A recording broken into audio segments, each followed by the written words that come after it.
పూరా local. Welcome to పూరా local. నేటి నుండి తెలంగాణలో సరస్వతి నది పుష్కరాలు ప్రారంభమయ్యాయి. తెల్లవారుజామున 5:45 త్రివేణి సంగమంలో వేద పండితులు ప్రత్యేక పూజలు నిర్వహించి పుష్కరాలను ప్రారంభించారు.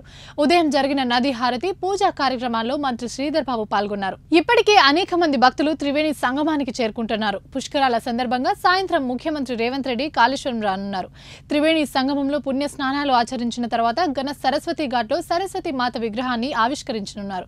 సీఎం పర్యటన సందర్భంగా అధికారులు భద్రతను కట్టుదిట్టం చేశారు.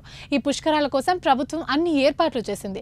12 ఏళ్లకు ఒకసారి వచ్చే ఈ పుష్కరాల్లో స్నానం చేస్తే సకల పాపాలు తొలగిపోతాయని, జ్ఞానం లభిస్తుందని భక్తుల విశ్వాసం. 12 రోజుల పాటు జరిగే పుష్కరాలకు రోజుకు 1,00,000 నుండి 1,50,000 వరకు భక్తులు వస్తారని అంచనా వేశారు అధికారులు. ఇందుకు అనుగుణంగా అన్ని ఏర్పాట్లు జరుగుతున్నాయి. ఇప్పటికే భక్తుల కోసం 35 కోట్లతో శాశ్వత నిర్మాణాలు చేపట్టారు.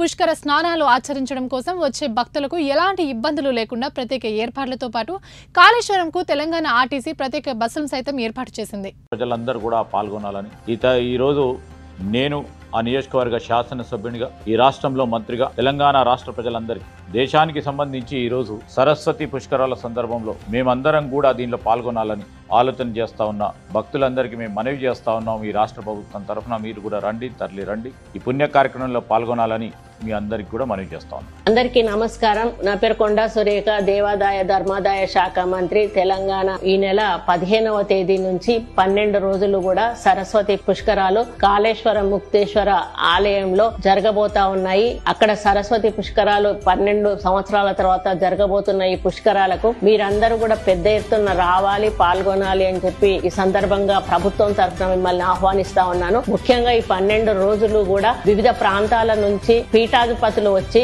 రోజు ఒక రకమైనటువంటి యజ్ఞాలను, హోమాలను 12 రోజులు కూడా నిరంతరంగా జరిపించడం జరుగుతుంది. పుష్కర స్నానం చేసి మరి మళ్ళీ దేవుణ్ణి దర్శించుకొని ఈ యొక్క యజ్ఞాలు, యాగాలను కూడా దర్శించుకొని మరి సంతోషంగా మీరందరూ కూడా తిరిగి వెళ్లాలని, మరి తెలంగాణ వచ్చిన తర్వాత మొదటి పుష్కరం ఇది. దీన్ని మీరందరూ కూడా వచ్చి తప్పకుండా మీరు పుణ్యస్నానాలు ఆచరించి వెళ్లాలని కోరుకుంటూ సెలవు తీసుకుంటా ఉన్నాను. ఇవి ఇప్పటివరకు అప్డేట్స్. మరిన్ని అప్డేట్స్ కోసం చూస్తూనే ఉండండి పూరా లోకల్.